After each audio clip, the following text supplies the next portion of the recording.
Backed by Iran, the Lebanese resistance group Hezbollah has intensified its confrontation with Israel, firing two separate rocket barrages toward Israeli military positions. The attacks came on Thursday as cross-border hostilities between Hezbollah fighters and Israeli forces entered their fourth consecutive day. Sirens echoed across northern Israel, while Israeli military responded with strikes on Hezbollah targets in southern Lebanon. The first barrage was aimed at Israeli positions in the Al Jalil panhandle, while a second followed at targeting a facility operated by Rafael Advanced Defense Systems, a major Israeli defense contractor located south of Akka.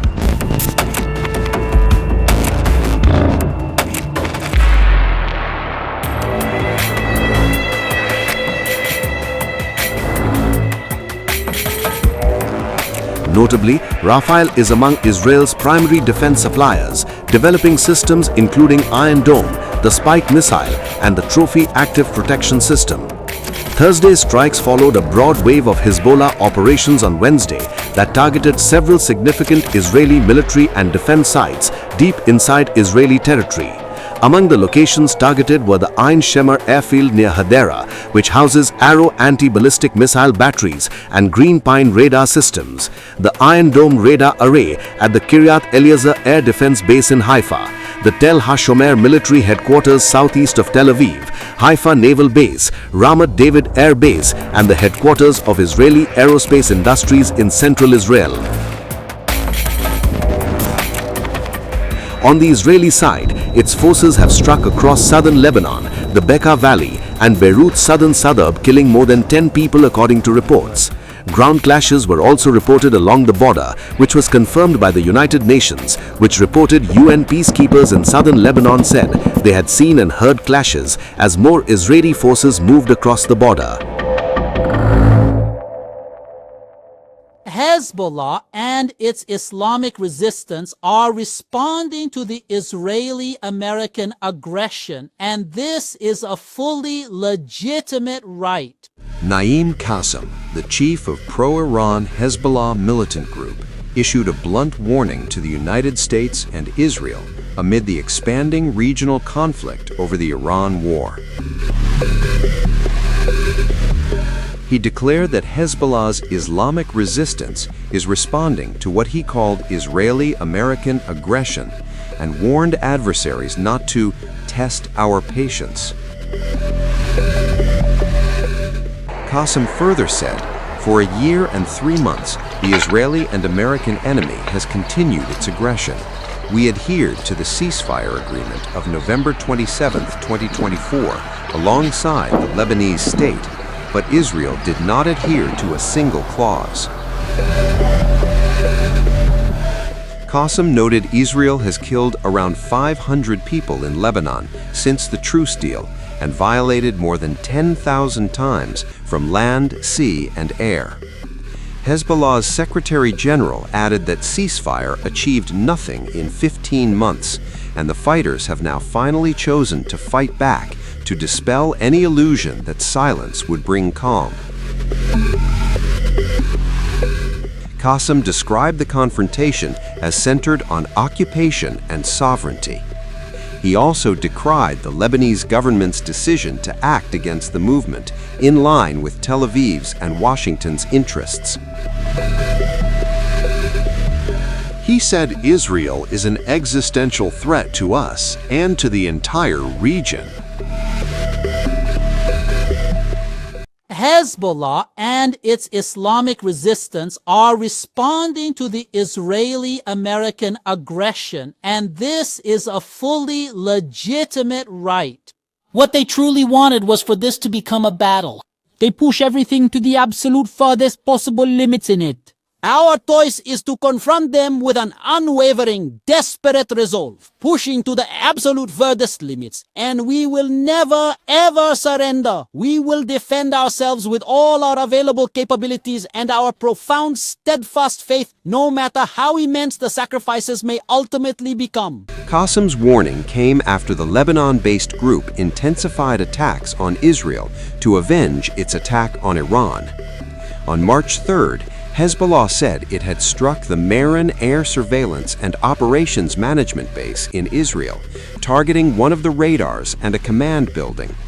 It also announced a large volley of rockets fired at the Haifa base in the occupied Golan Heights in Syria, identified as the headquarters of the 210th Basha Division of the Israeli Army. In response, the Israeli military is carrying out airstrikes in Lebanon. On March 5th, an IDF airstrike hit Hezbollah's stronghold of South Beirut shortly after issuing a warning ahead of an attack. Israel's defense minister, Israel Katz, said the head of Hezbollah.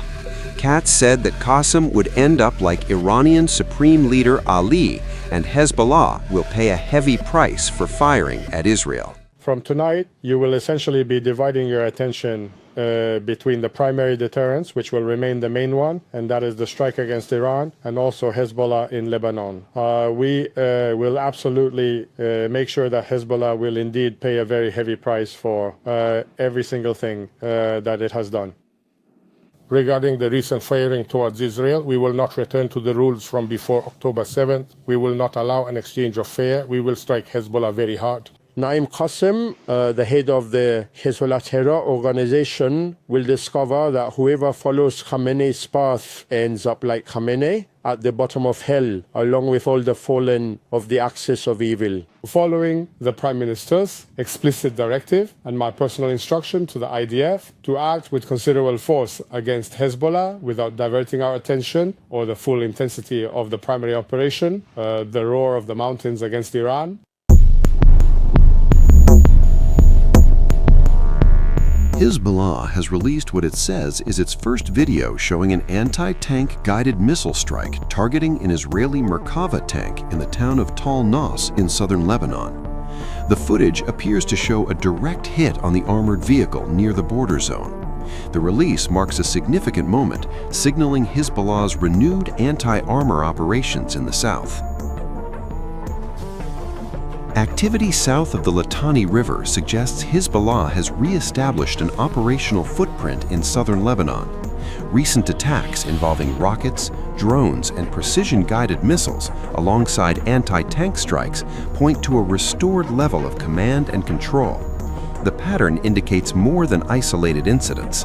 On Tuesday alone, 13 attacks were reported in the border area. These included the reported disabling of 5 Israeli tanks using anti-tank missiles. The volume and variety of strikes suggest coordinated operations rather than sporadic engagements. Despite months of Israeli airstrikes and an ongoing Israeli military presence in parts of southern Lebanon, Hezbollah fighters appear to have reintegrated into the terrain collectively. The current tempo indicates the re-emergence of an operational network capable of coordinating multiple forms of attack while maintaining a front-line posture. The timing is notable. Some launches coincided with Iranian strikes on Israel, reinforcing the perception that Hezbollah may once again be operating as part of the broader Axis of Resistance framework. The developments suggest interconnected theaters of activity. However, tactical resurgence does not necessarily mean strategic recovery. The key question is whether Hezbollah can sustain coordinated operations over time and how it would perform in the event of a large-scale Israeli ground invasion into southern Lebanon.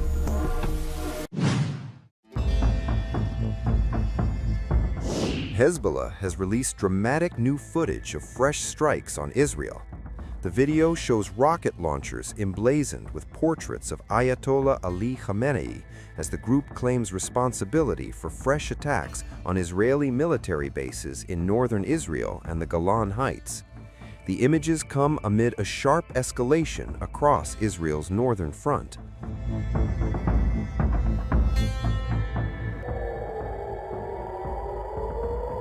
On Tuesday, Hezbollah fired long-range rockets towards central Israel, its first such strike since the start of the Iran war.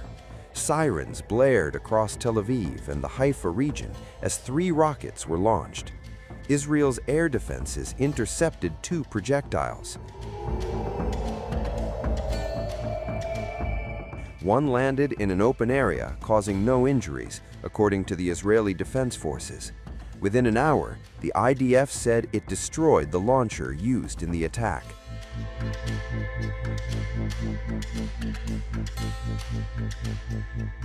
Hezbollah also fired dozens of rockets and several drones toward northern Israel.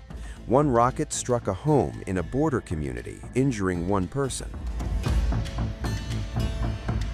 The group said it was targeting Israeli military bases in response to what it called criminal Israeli aggression across Lebanese cities, including Beirut's southern suburbs.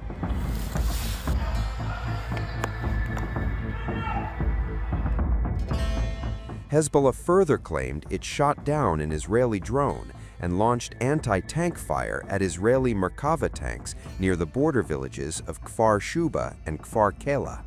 The IDF confirmed its forces came under fire and said a Hezbollah operative who launched an anti-tank missile was killed in a retaliatory drone strike. Shortly after, the Israeli military announced it had begun what it described as a wave of attacks in southern Lebanon. Over the past 24 hours, Israeli forces say they have struck underground weapons depots and Hezbollah command infrastructure in Beirut. Israeli army spokesperson Avichai Adrei issued a direct warning to residents in southern Lebanon, urging them to evacuate immediately and move north of the Litani River. He warned that any home used for Hezbollah military purposes could be targeted.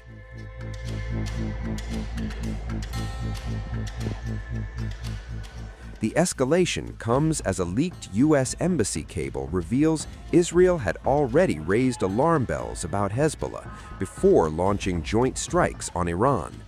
The internal assessment indicated Israeli officials doubted Lebanon's government or even Syria's new leadership could contain Hezbollah's growing military capabilities.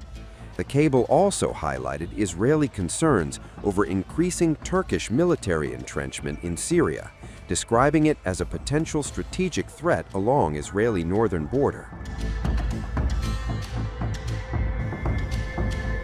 These revelations reportedly surfaced just days before joint U.S.-Israeli strikes killed Iran's leader Ayatollah Ali Khamenei, a move that triggered retaliatory attacks across the region. Now, Hezbollah's renewed rocket campaign signals that the northern front is once again active. With rockets flying, airstrikes intensifying, and regional powers maneuvering behind the scenes, tensions across Israel, Lebanon, and Syria are entering a volatile new phase. The situation remains fluid, and the risk of wider regional confrontation is growing by the hour.